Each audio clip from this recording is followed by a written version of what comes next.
So now we're going to read through a section from the Zohar. It speaks of love and jealousy in the context of the Sefirot and the Shekhinah, and it shows that, there are many other sections, very interesting literature, but we'll see there are a lot of concepts and elements here which are typical to the Zohar literature. And what we'll see is that there are, as we go through, there are elements of the Midrashic literature that take a new shape in the Zohar. So here's the story. Rabbi Elazar ורבי אבא השתמיתו במערתה דלוד. דעלו כמי תוקפה דשמשה דהבו אזלי בערכה. אמר רבי אבא, נסחר היי מערתה במילי דאורייתא. So Rabbi Elazar, who is the son of Rabbi Shimon Bar Yochai, and Rabbi Abba, which there was a rabbi by the name of Rabbi Abba,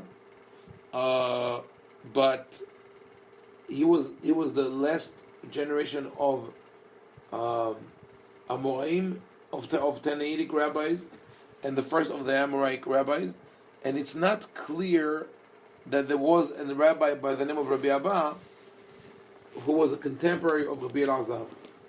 And that is a problem that is prevalent through the Zohar, the lack of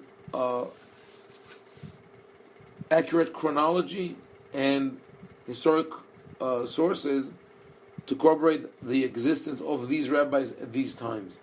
So that is one of the factors that the rabbis who oppose the Zohar. The most famous of them is Rabbi Yaakov of Emedin, the Ya'abetz, who wrote in his book Mitpahat Sfarim an essay to refute not the Zohar completely, but its attribution to Rabbi Shimon Bar Yochai. So they happened to come to the Ma'arata Delud, which is a strange term, ishtemitu. Lehishtamet in Hebrew is to drop off or to not do something that you have to do, which I translate to, they found refuge in.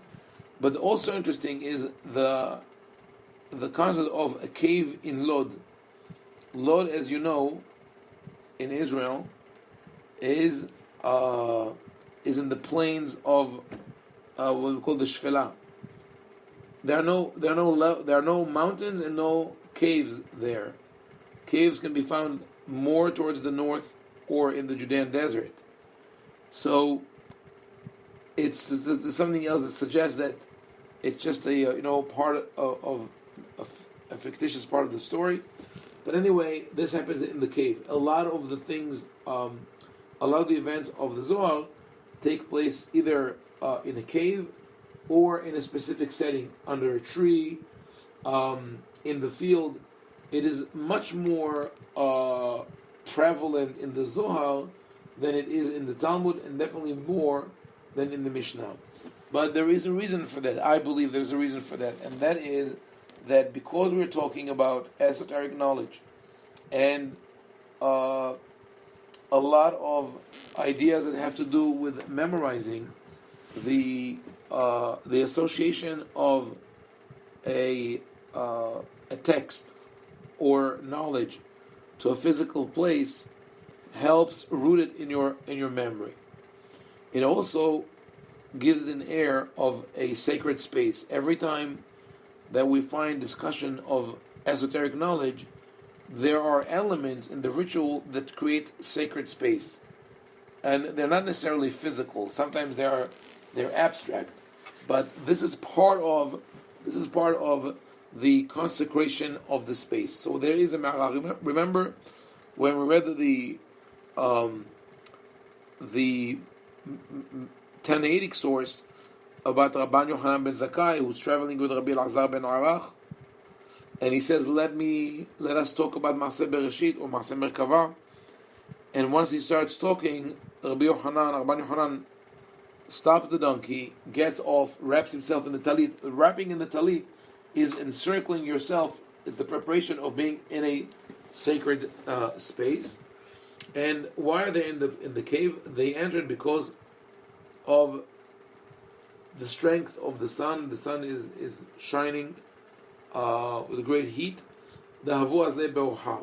So they're walking, they're traveling, and now they go into the cave. Amar Rabbi Abba, Nashar Hai Me'arta B'milei Doraita. Rabbi Abba said, let us surround or crown this cave with words of Torah. Some people translate crown, but I'd rather use the word surround, because the word sahar in Hebrew means to go around. Like the word merchant, soher, is someone who goes around from town to town. Sahor is to go in circle. So when Rabbi Abba says, let us surround, it's almost like let's create the walls of this cave. Let's make them walls of Torah. This is exactly what I was describing before as the formation of a sacred space, which we were also familiar with from other cultures, right? Incantations. Even in Judaism, we have the famous story of Horia Me'agel, who would draw a circle and would not move out of the circle. There's the idea of boundary, but in other cultures, we have definitely from medieval times the idea of the pentagon or the pentagram, which traps or could conjure certain images. So here it is transferred to the realm of Torah. They study Torah together, but by doing that, they create this kind of a protective shield and a sacred space. Patach Rabbi Elazar ve'amar. This Rabbi Elazar opened and said, this is a common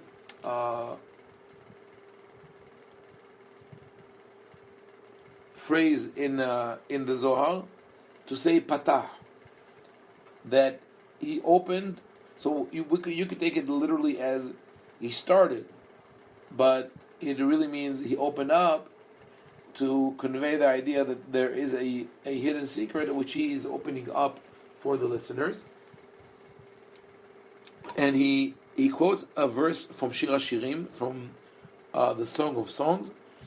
Simeni kachotam al libecha kachotam al zeroecha ki aza kamavet ahava kasha kishol kin'a reshafea rishpeyesh shalevet ya. Maybe we'll go to the original text, so we see the full pasuk there.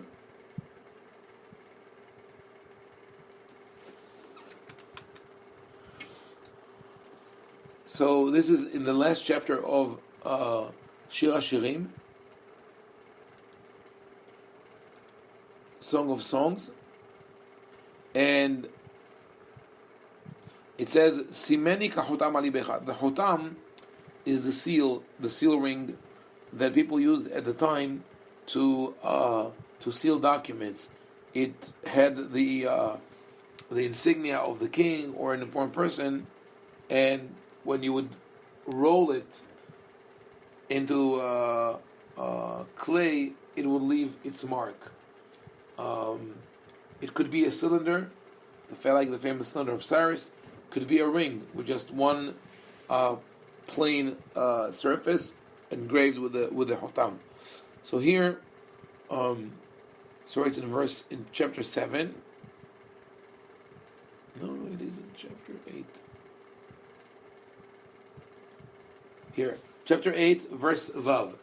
Simeni kachotam al libecha, kachotam al zeroecha, ki kasha, ki aza kamavet ahava, kasha kishol kin'a, reshafea rishpei esh shalevet ya.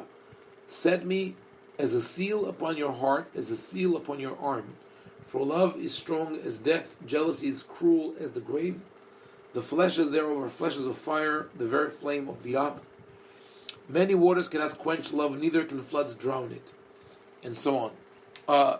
Previously, in the same chapter, we read that very, very intimate and open description. It says, "Oh, that you were my brother that sucked the breast of my mother. When I should find you without, I would kiss you, and none would despise me." So she speaks about a situation where she has a beloved. She has her beloved, but she's not allowed to display her love outside. But she says, if he were a brother, she would have been allowed to kiss him. Of of course, not to do more than that, but it's the paradox of sort of unfulfilled love. So already in Shir HaShirim, before we even go to the to its usage or interpretation in Kabbalah, the theme is of unfulfilled potential. So here she's in love, but she cannot display her love, and that is the tension that runs through Shir HaShirim, and that's why it became an important text in the world of mysticism, also the world of midrash, because they felt that you cannot understand it plain as is. She says here in verse 3, his left hand should be under my head, and his right hand should embrace me. She also says, I adjure you, O daughters of Jerusalem, why would you awaken or stir up love until it pleases? So the whole text speaks about love, which is waiting to burst out, but the girl herself says, do not arouse love before I'm ready. But then she speaks to her beloved and she says, keep me as a seal by your heart, on your hand, because love is strong as death. Jealousy is fierce as Sheol. Sheol is a synonym for the netherworld, for the world of the dead. So let's see how the Zohar deals with this pasuk. This now becomes a setting like in the classic setting of an interpretation of a pasuk, where you start from a biblical verse and you start commenting and expounding on it. So Rabbi Elazar quotes the pasuk that we just read, Simeni kachotam al yibecha v'chulei, and he says this: Hai kera ita'arna be. This verse, we have already awakened in it, or had an insight in it. Here's another common Zohar phrase, which is when you present a question, the response would be either we already it'arna be, we have already awakened in it, we've already found its commentary, or there would be an answer in the style of haikra ukmu havraya. It has already been established.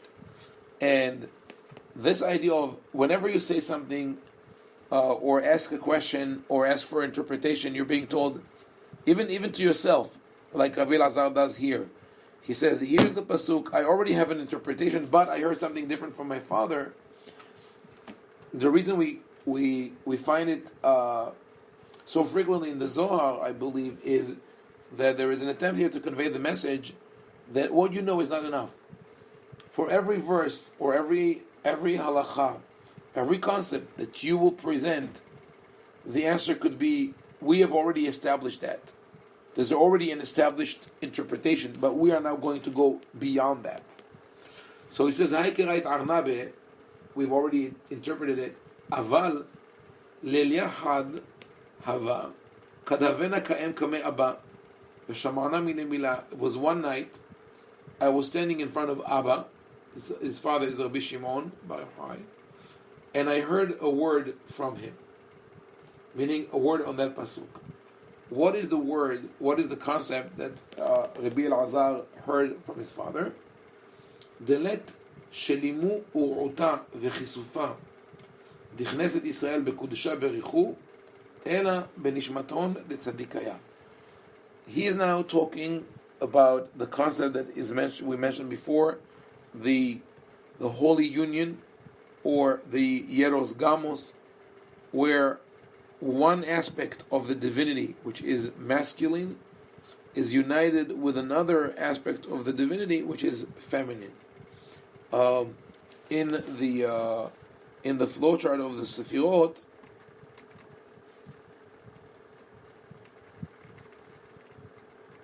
it is here. One second. The Tiferet and the Malchut. You see, Tiferet that represents the Kadosh Baruch Hu, because it's the center of what is called the Shishesh Tahtonot, of the 6 lower Sefirot, and it connects to Malchut, which is the representative of Am Yisrael, of the Shekhinah, through the Yesod, which is in the middle. So the Tiferet and Malchut have to connect. Um,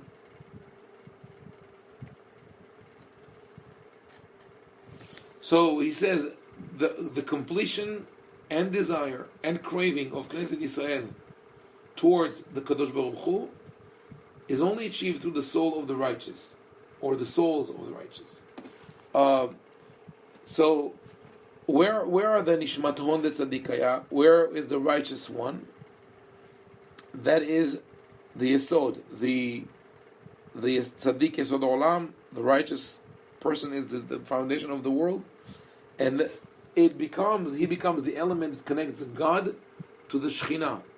So, and we'll look at the text in a second, but the idea is in itself daring, that the completion of the structure of the Sefirot, because remember that we spoke about the constant flow and motion within the world of Sefirot, and the unity that we seek to achieve is that first the unity of a personality, to have the whole world of the Sefirot representing one idea, is achieved by the spiritual toil of the righteous people here on earth.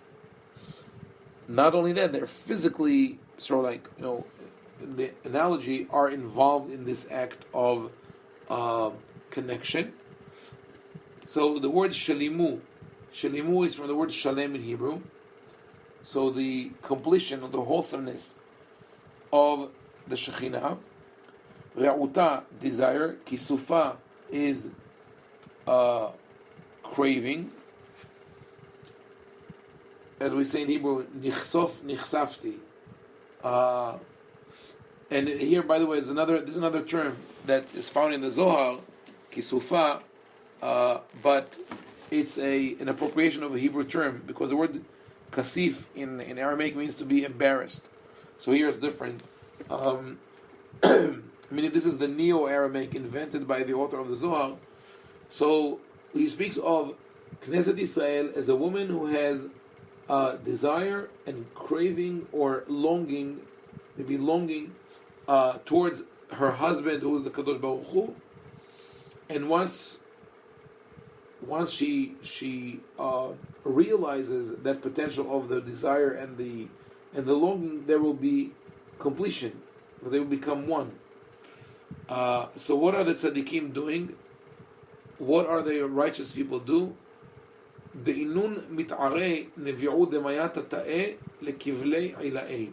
awaken the flow of the lower waters towards the upper waters. So here we use the imagery of the flow of rivers that is reciprocal. The abundance of the upper worlds comes down to the lower worlds, but the lower worlds also have to bring their offering, which is also in the shape of water, to the upper worlds. And the word mit'areh, here's another double entendre, is understood immediately as the pshat in Aramaic as to awaken, but also it means to pour or to expose, le'arot, or like in Aron ve'aliyah, to be exposed. So they are now exposing or realizing their potential, and they're pouring water onto the upper sources, which is a paradox, because we know the water flowed downwards, and here the water flow against their natural direction upwards. ובהי שעתה שלימו דרעותה וכיסופה בדביקו חדה למעבד פרין. And at that time, the completion of the desire and the longing becomes through dviku, through an attachment, full attachment, למעבד פרין, one which makes fruits. So, in other words, what we have here is a description of relationships that produce children. This is very, up until this point, we don't realize that it's an abstract concept, but now it produces fruits. The fruit, of course, in the physical world would be children, a human being.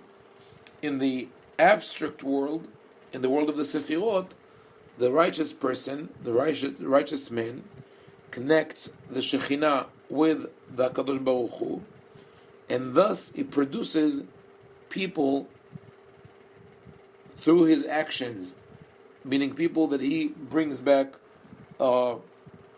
into the fold of Judaism or into the fold of faith, the souls that need to be there. And that is also already a midrashic concept that the midrash uses regarding Avraham, when the Torah says that Avraham came from Haran, he traveled to Eretz Israel, or to Canaan, and the Torah says, that he took, I want to skip like from this screen to this screen and look at the at the text that speaks of Avraham. When Avraham wanders out of Haran to go to Canaan, we find this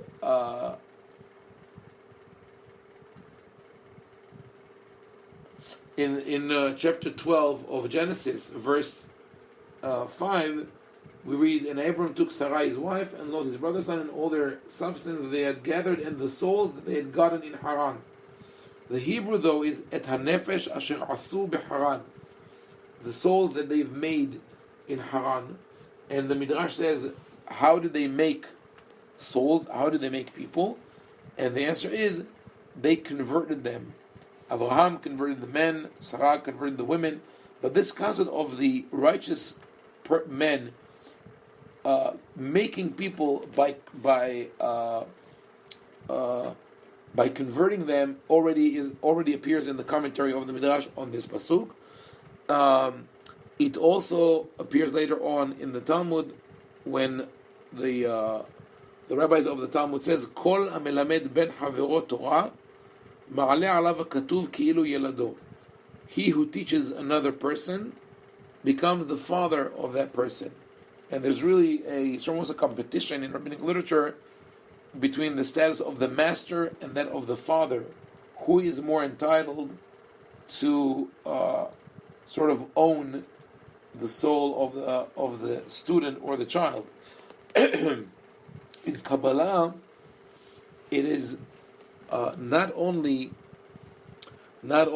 through the teaching that the righteous person delivers, but also by his spiritual prowess, by his closeness to the divine, he is able to save the lost souls and elevate them.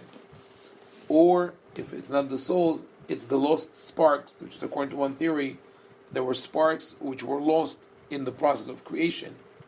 This concept later on of the righteous person who connects the divine masculine facet with the divine feminine facet would later on be exploited and distorted by Shabbatai Tzvi. In his one of the things that he did with his sect, he argued that the role of the righteous, of the tzaddik, is to go down to the most evil worlds and retrieve the sparks that were lost there. So in a sense, to create those people or those souls as new souls. But in order to get there, he claimed you have to commit sins, because otherwise you cannot lower yourself to those realms. So that, when we mentioned several times the idea that one should not study Kabbalah before a certain age, and also that was your question, Caroline. Where did people go? How do they reconcile Kabbalah with Halakha? After the crisis of Shabbatai Tzvi, and in its wake also the movement of Yaakov Frank in Poland, which survived almost until the 20th century, the rabbis were very afraid of the possibility of the words of Kabbalah being misinterpreted, because just like the Kabbalists saw a reciprocal system where the flow goes from downwards to upward, from heaven down to earth and back up, the rabbis, the rational rabbis, and the Abbas was one of them, saw the danger of the reversal of the process of if originally the Kabbalists or the mystics embarked on the process because they wanted to elevate themselves and become sort of godlike, they might end up with doing exact opposite and bringing down the divinity and making it man-like, and that will be total desecration. So that's the danger of that we see here. So they, as the Rabbi Elazar interprets it, they pour water from downwards, upwards, and connect the two, the Shekhinah and the Kadosh Baruch Hu, and produce fruits. Tahazei batar the bekuda beda v'kabilat reuta. After they are attached to each other and she has received her desire, he amarat simeni kachotam ali becha. She says, "Put me as a seal on your heart." So the woman or the feminine side says, "Keep me as a seal by your heart." Now, what is the imagery? To keep the seal by your heart. The seal in ancient times was the equivalent of your ID and your credit card and all of your personal information. Where do you keep it? You keep it close to your heart, or it's a ring that you put on your finger because it's not supposed to get lost. And she says, I want to be that credit card or that sign that symbolizes you, that would be close to your heart.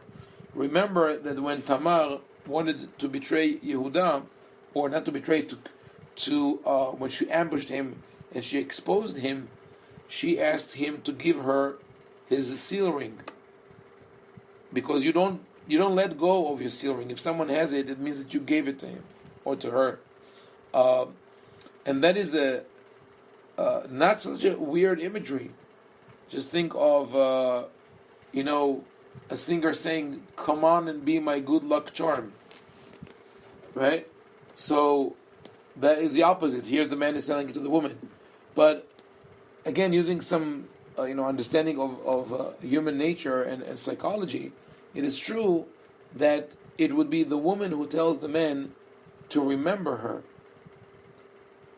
because in terms of loyalty, and again, I'm not not making generalizations, but more in terms of the majority of cases, women tend to be more loyal and more nurturing of long lasting relationships than men. Men, if it would have been possible for them, they would just have a relationship to produce children and move on.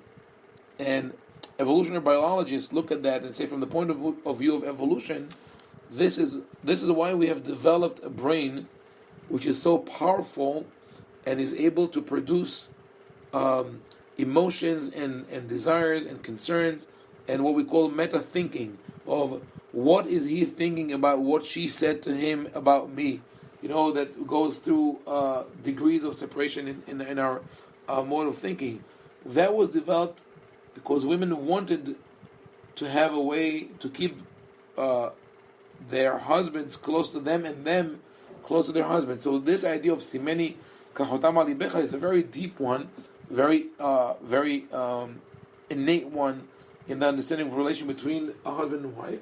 But Rabbi Elazar raises the question: he says first, Tahazeh, come and see. After they are attached to each other and she has received her desire, she says, put me as a seal on your heart. The introduction, come and see, remember we spoke about that.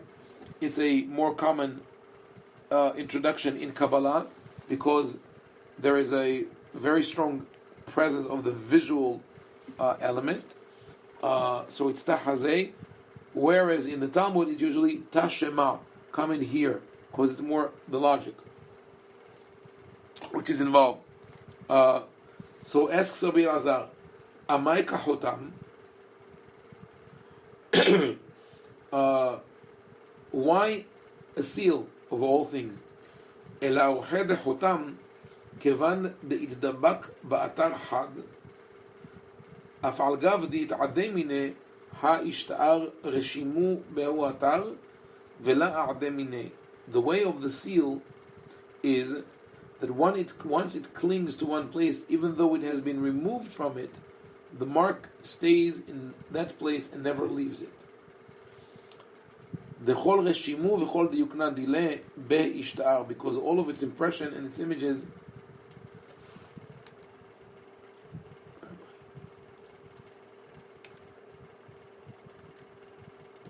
stay in it.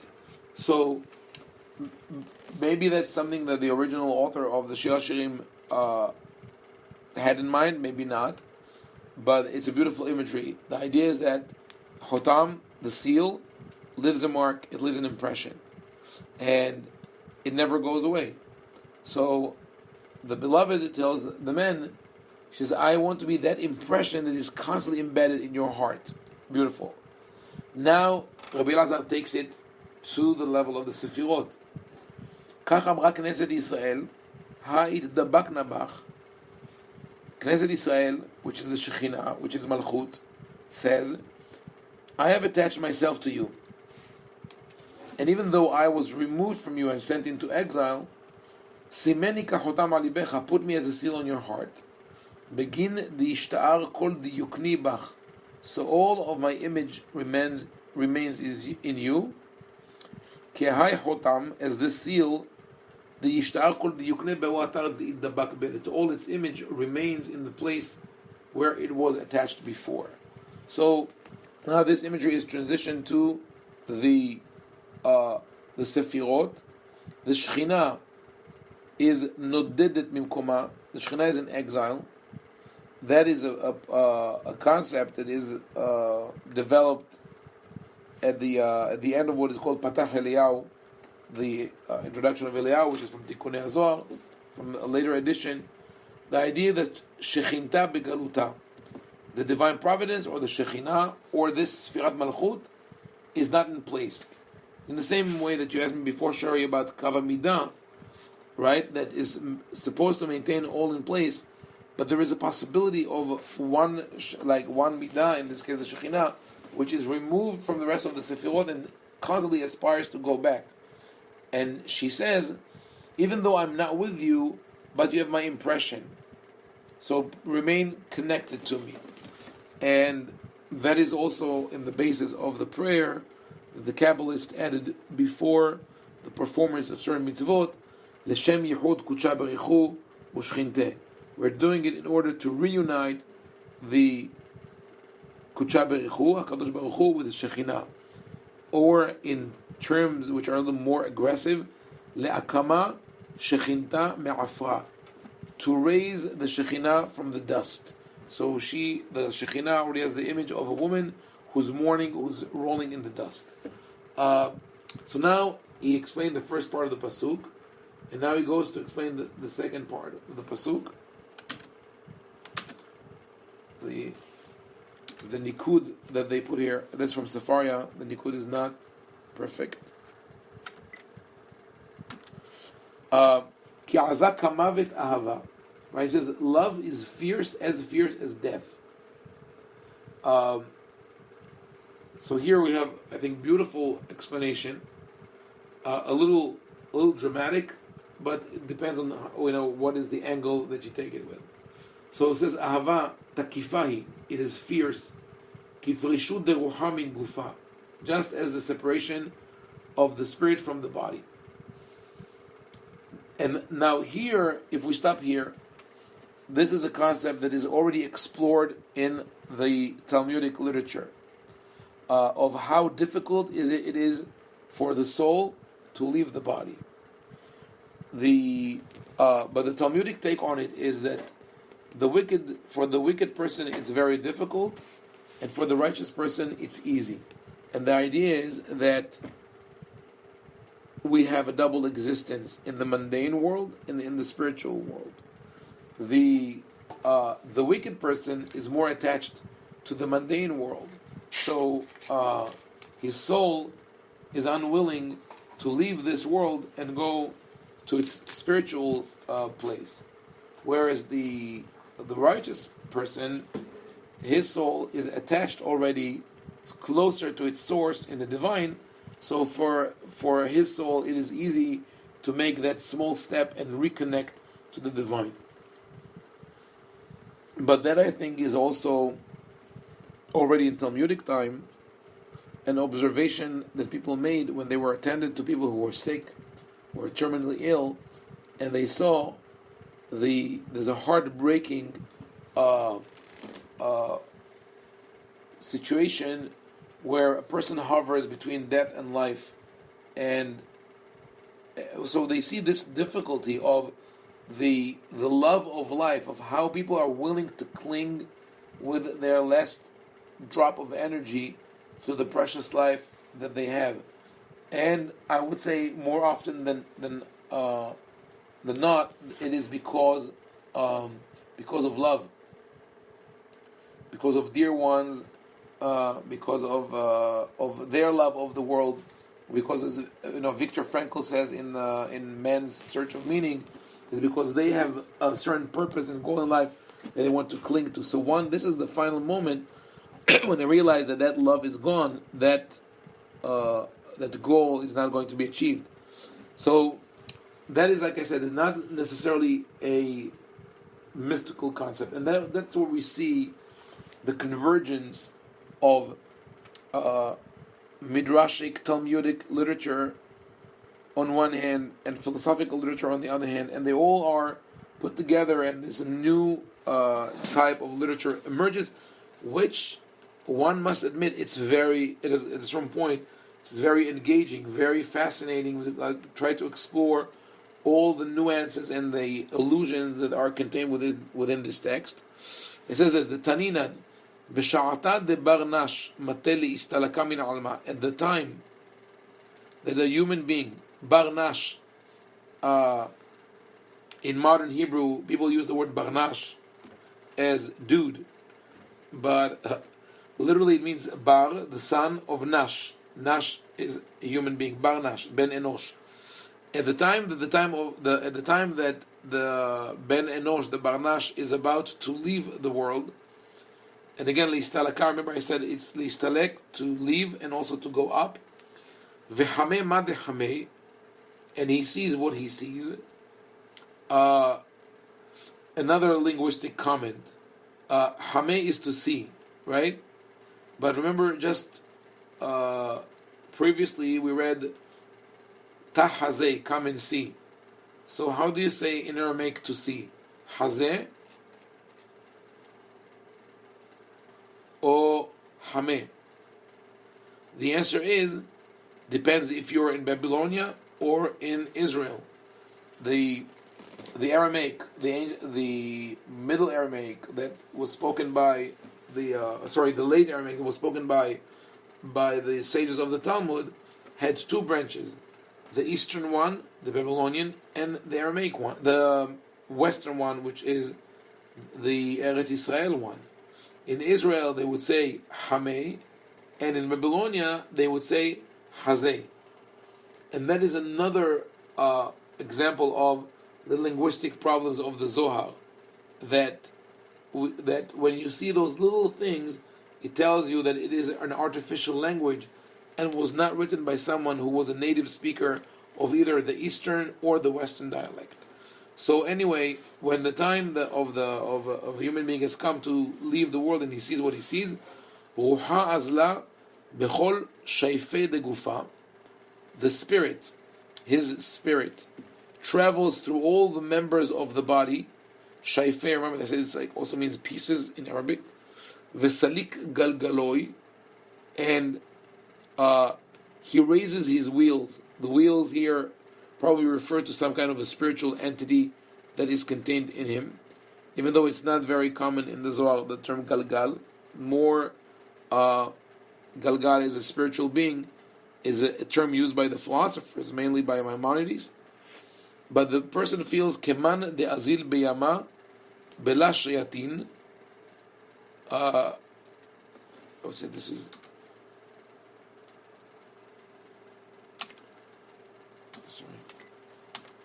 bela shayatin, meaning without oars. Salik v'nahid v'la mehanyale, and they were familiar with this imagery of the image of one who goes into the sea. Remember this? That's the whole idea of Yordei Merkava. The people who meditate and feel that they are lost in sea. So this is the feeling of a person who's about to die, that basically the rug was pulled from under his feet, but the ground has disappeared and he's drowning, and he goes up and down, like a flickering flame. He goes up and down. And then that spirit goes and asks permission to leave from all members of the body. There's nothing as fierce as the day in which the spirit separates itself from the body. Now, it's a very dramatic description, but the amazing thing is, already in the original context, when the Shir HaShirim, Ki Azak Hamavet Ahava, it means that love, only death will separate true lovers, right? But that's how it's usually understood. But the Zohar takes it to a new level.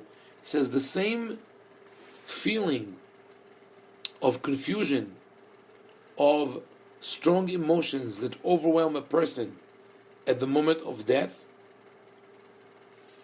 This is the ferocity of the love of Knesset Israel towards the Kadosh Baruch Hu. It is like the ferocity of death at the time when the spirit wishes to separate from the body. So it takes the idea of Mavet and turns it into a positive element, in which the love is so fierce that the lovers feel that if they separate from each other, they are going to die. Or that the love is so fierce that everything that has to be achieved has already been achieved, and there's nothing else to do in this world. Or when you transfer this to the world of the Kabbalists who meditate, it's the feeling that at that moment they're neither here nor there. They're up and down, and they're not in the real world. So this is sort of the ideal that the Kabbalists say, this is how you should feel your connections towards God. And we'll see later on that Rabbi Shimon rebukes his son. We'll get to it later, I guess not today. He tells him, Amar le El-Azar birhimu ila'a ukshirut havivuta istakalt. Were you looking at the supreme love and the bond of perfection? Almost as if saying that you dealt with issues that you're not supposed to deal with. So this is a long essay, but it's worth reading. We'll continue tomorrow. I think we'll stop here now. And if you have time to read through what I had the time to translate, you could do it before the class tomorrow. If not, we'll go through it. Anyway, we're going to go through it in depth and analyze all the aspects of it. So we'll stop here for today.